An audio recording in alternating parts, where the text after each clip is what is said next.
Chapter 10. Nahri. Nahri sank to her knees as Ali vanished beyond the trees. Dara's dagger was heavy in her hands. No. Like this. She remembered him correcting her when he taught her how to throw it. Dara's hot fingers grazing her skin, his breath tickling her ear, his laugh on the wind when she swore in frustration. Tears blurred her eyes. Her fingers curled around the hilt and she pressed her other fist hard against her mouth, fighting the sob rising in her chest.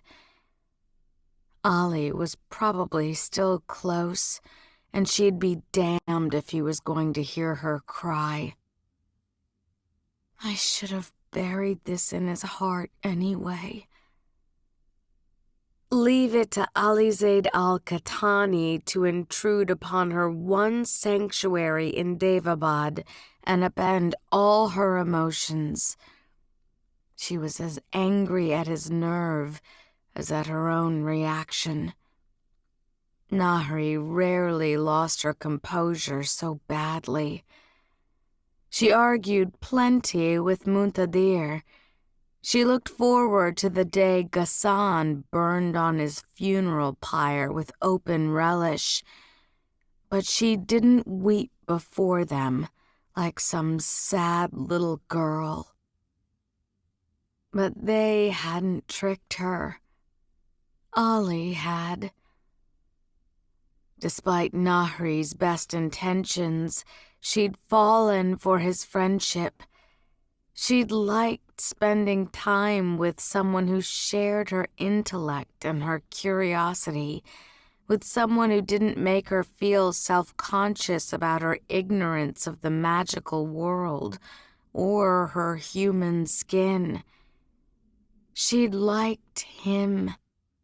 His endearing exuberance when he rattled on about obscure economic theory, and the quiet kindness with which he'd treated the palace's Shafit servants. It was a lie. Everything about him was a lie, including what he'd just been spouting about the Marid. It had to be.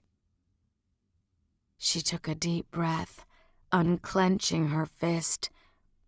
The stones on the dagger's hilt had left an impression in her palm. Nahri had never expected to see Dara's blade again. In the wake of his death, she'd once asked Ghassan about the dagger, and he said he'd had it melted. He'd lied. He'd given it as a prize to his son, his Afshin-slaying son. She wiped her eyes with trembling hands. She hadn't known that Ali was already back. In fact, she'd been making a conscious effort to avoid hearing news of him. Muntadir's stress and the increasingly shaky grip he had on his wine consumption had been all the information she'd needed about his brother's progress toward the city. Footsteps approached on the other side of the grove. "Banu Nahida?" a female voice squeaked. "Lady Nasreen asked me to retrieve you. She said Jamshid-e-Pramukh is waiting." Nahri sighed, glancing at the book she'd been studying before Alizade had interrupted her. It was a Nahid text on curses that were said to prevent healing. One of the novitiates at the Grand Temple had found it while sorting their old archives, and Nahri had brought it immediately to her. But the Devasti was so confusing and archaic, she feared she was going to have to send it right back for translation. Not that Jamshid would wait. He'd been pleading with her for weeks to try healing him again, his desperation mirroring Muntadir's spiral. Nahri didn't have to ask why. She knew not being able to personally protect Muntadir as the captain of his guard was killing Jamshid. She took a deep breath. "I'll be right there." She set the book aside, on top of an Arabic volume about hospitals. Or at least, Nahri thought it was about hospitals. She hadn't actually had time to read it. Muntadir might have shot down her nascent dreams of restoring her ancestors' hospital, but Nahri wasn't ready to give up. She rose to her feet, slipping the dagger's sheath in her waistband beneath her gown. She forced herself to put Ali out of mind, to put Dada out of mind. Her first responsibility was to her patients, and right now it might be a relief to let work swallow her. The infirmary was its usual lively self, crowded and smelling of sulfur. She passed through the patient area and behind the curtain that sectioned off her private workspace. The curtain was slippery in her hands, its silk enchanted to dampen noise on both sides. She could step back here and talk frankly with Nasreen about a poor diagnosis without someone overhearing them. The curtain could also hide the sounds of a man screaming in pain. Jamshid and Nasreen were waiting for her, Jamshid lying on a pallet, looking pale but determined. "May the fires burn brightly for you, Banu Nahida," he greeted her. "And for you," Nahri returned, bringing her fingertips together. She tied her scarf back to hold her braids and washed her hands in the basin, splashing some cold water on her face. Nasreen frowned. "Are you all right?" she asked. "Your eyes." "I'm fine," Nahri lied. "Frustrated." She crossed her arms, deciding to throw the emotions Ali had upset in a different direction. "That book is written in some blasted ancient script I can't decipher. I'll have to send it back to the Grand Temple for a translation." Jamshid glanced up, his panic clear. "But surely that doesn't mean we can't have a session today." Nahri paused. "Nasreen, would you leave us for a moment?" Nasreen bowed. "Of course, Banu Nahida." Nahri waited until she was gone to kneel at Jamshid's side.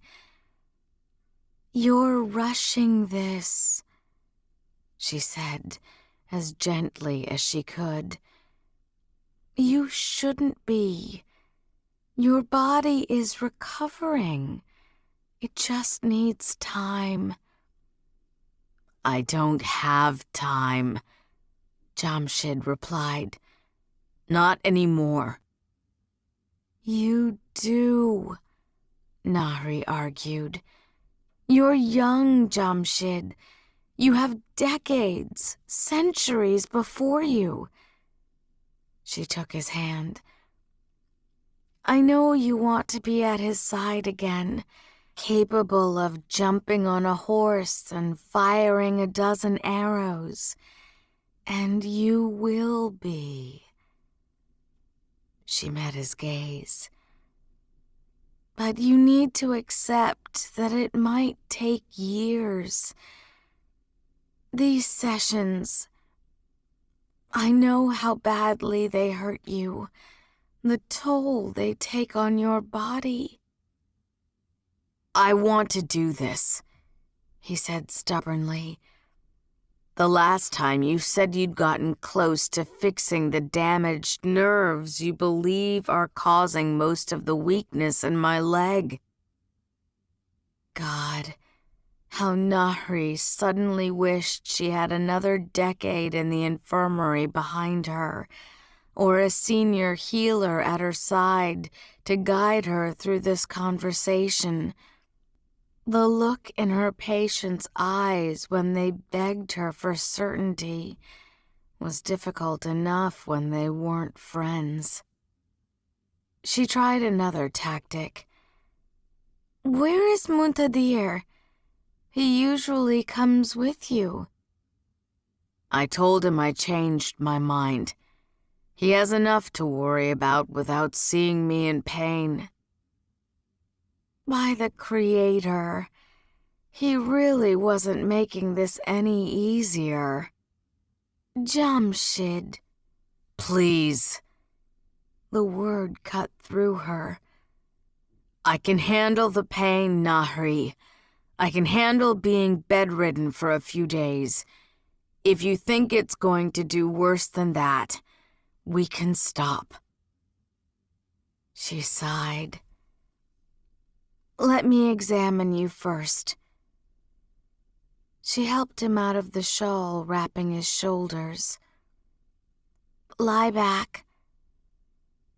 They had done this so many times, the steps came automatically to them both. She took a blunt brass rod from the tray Nasreen had laid out, running it down his left leg. Same numb burning? Jamshid nodded. But it's not weak like the right leg. That's what's causing me the most trouble. Nahri eased him onto his belly. She flinched at the sight of his bare back. She always did. 6 scars. The ridged lines marking the spots where Dada's arrows had plunged into him. One had lodged in his spine. Another had punctured his right lung. You should be dead. It was the uneasy conclusion Nahri came to every time she looked at the evidence of his wounds. At a cruel order from Ghassan meant to goad Kaveh into finding Dara's so-called accomplices, Jamshid had been left untreated for a week, the arrows still in his body. He should have died. That he hadn't was a mystery on par with the fact that he reacted so poorly to her magic. Her gaze drifted past the small black tattoo on the inside of his shoulder. She had seen it many times, 3 swirling glyphs. It was a faded ghost of the striking, elaborate tattoos that had decorated Dada's skin. Family sigils and clan marks, records of heroic deeds and protective charms. Jamshid had rolled his eyes when she asked about it. Apparently, the custom of the tattoos had mostly died out in the generations of Devas born after the war, particularly in Daevabad. It was an old-fashioned superstition, he jokingly complained, one that gave away his rural roots. Nahri touched his back, and Jamshid tensed. "Would you like some wine?" she asked. "It might dull the pain."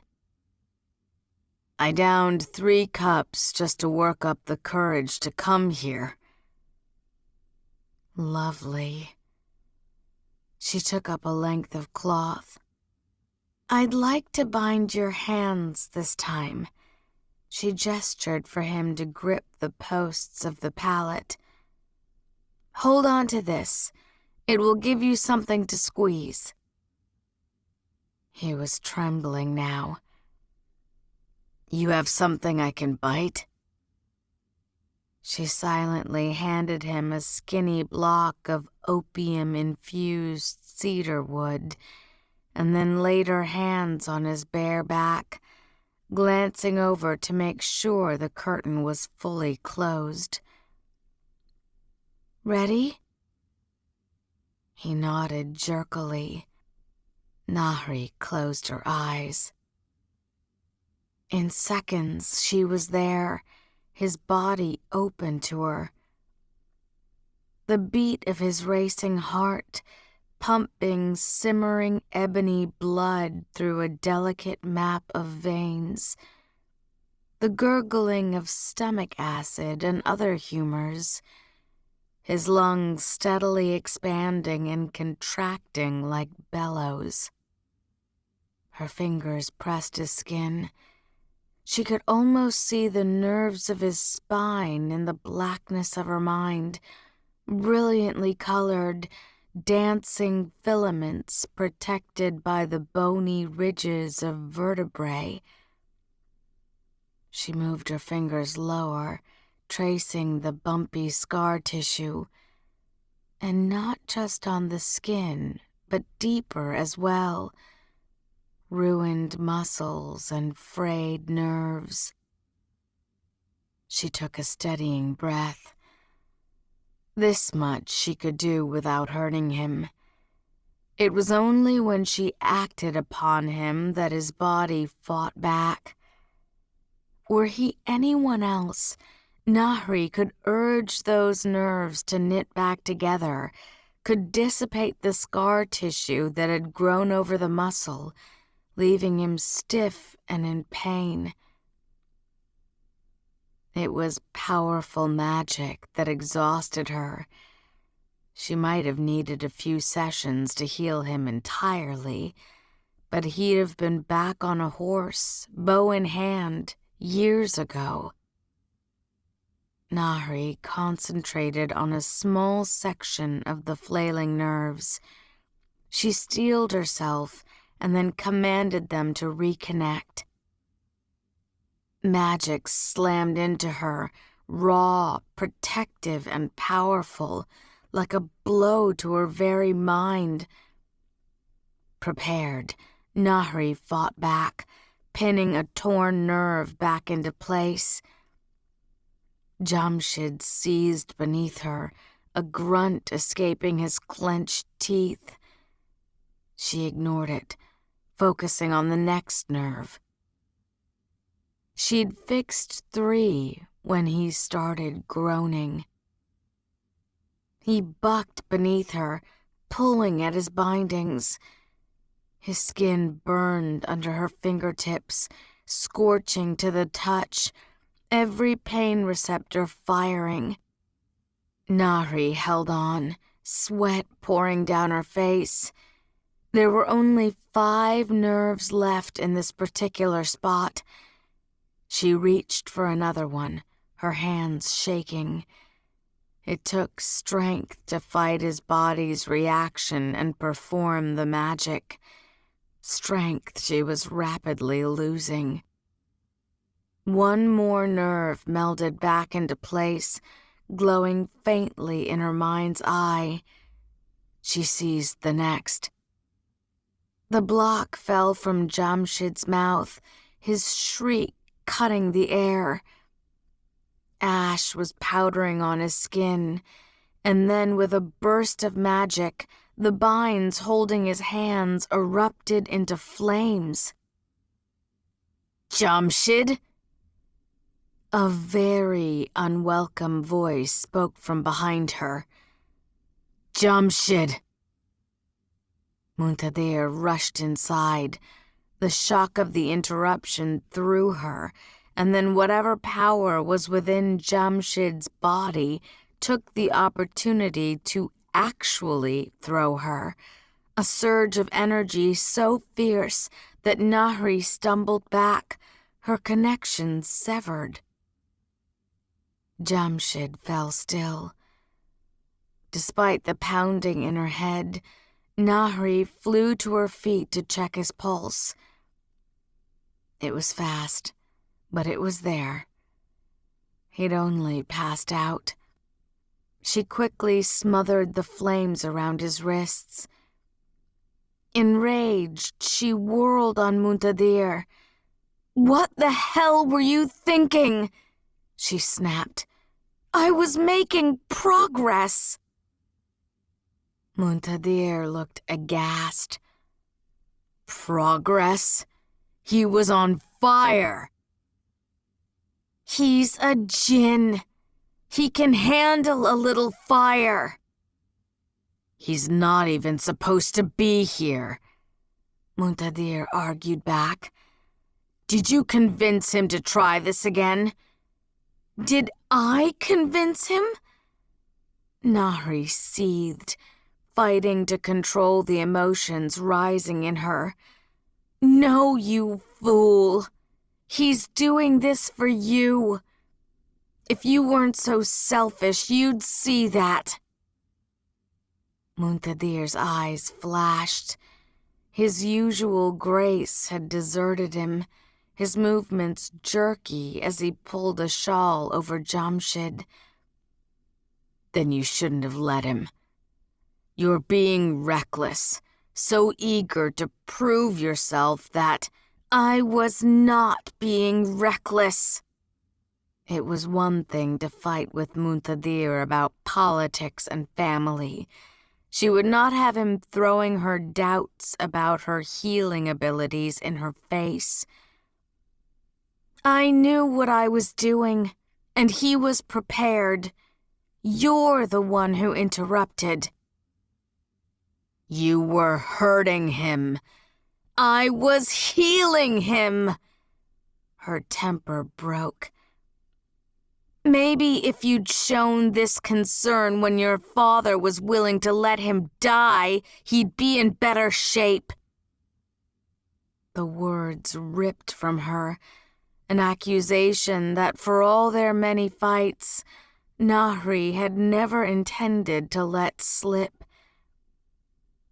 She knew too well the fear Ghassan used to keep his people in line, the terror that clawed up in her own throat when she thought of his wrath.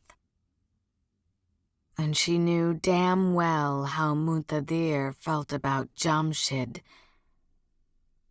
Her husband jerked back like she'd slapped him. Shocked hurt, and a good deal of guilt flashed across his face, spots of angry color rising in his cheeks. Nahri instantly regretted her words. "Muntadir, I only meant—" He raised a hand, cutting her off as he pointed a shaking finger at Jamshid. "The only reason he's hurt is because of Daevabad. Because of you. Because a lost little girl from Cairo thought she was living in some sort of fairy tale. And because for all her supposed cleverness, she couldn't see that the dashing hero who saved her was actually its monster. Or maybe she just didn't care." His voice grew colder. "Maybe all he had to do was tell one of his sad stories and bat his pretty green eyes, and you were all too happy to do whatever he wanted." Nahri stared at him, speechless. the words reverberating in her head. She'd seen Muntadir drunk before, but Nahri had not known he could be so cruel. She had not known he could cut her so deep. She inhaled, shaking with hurt betrayal. This was why she had walls up, why she tried to hide away her heart, because it was clear she couldn't trust a damn soul in this city. Her blood boiled. And who was Muntadir to say such things to her? Her, the Banu Nahida in her own infirmary. The palace seemed to agree, her ancestors' magic swirling in her blood. The flames in her fire pit soared, licking out like they might seize him, this newest incarnation of the sand flies who'd stolen their home. Then Nahri's rage felt different, purposeful. She could sense Muntadir as though she were laying hands upon him, the rapid beat of his heart and the flush in his skin, the very delicate vessels in his throat, the bones and joints that could be commanded to break. "I think you should leave, Amir." It was Nasreen, standing at the edge of the curtain. When she'd gotten there, Nahri didn't know, but the older Deva woman had obviously heard enough to be gazing at Muntadir with barely concealed contempt. "The Banu Nahida is in the middle of treating your companion, and it is better for him that they not be disturbed." Muntadir's mouth clamped into a stubborn line. He looked like he had more to say, and he was clearly unaware of how close Nahri had come to doing something she might not have been able to take back. But after another moment, he touched Jamshid's hand, briefly sliding his fingers through the other man's. Then, without looking at Nahri or Nasreen, he pushed to his feet, turned, and left. Nahri exhaled, her entire body shivering as the dark urge left her. I think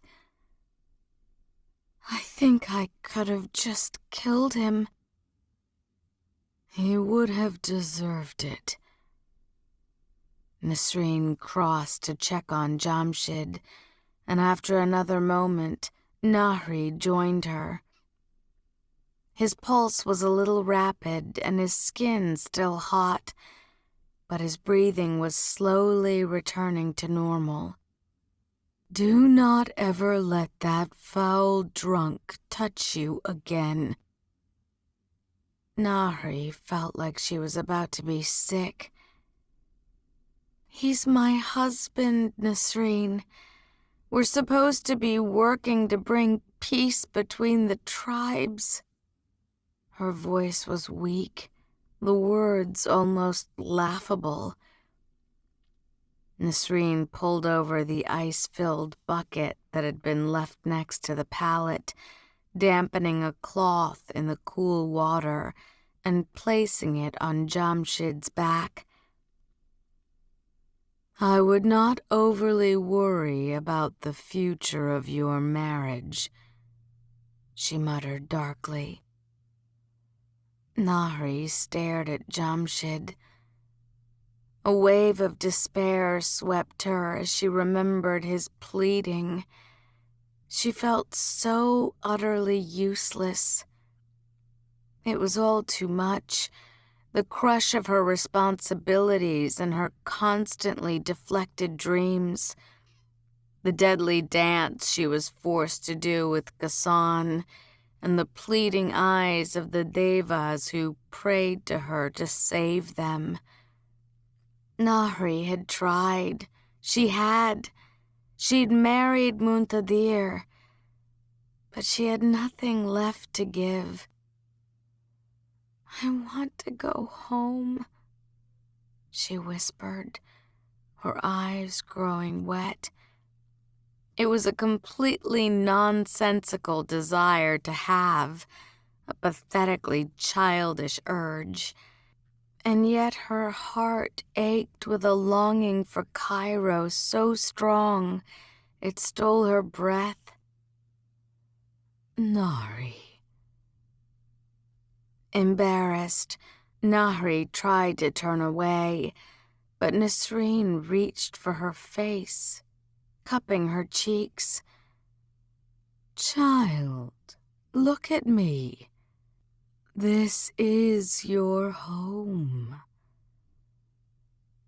She pulled her into a hug, stroking the back of her head, and Nahri couldn't help but sink into her embrace, the tears finally spilling from her eyes. It was a type of physical affection no one here gave her, and she took it gratefully.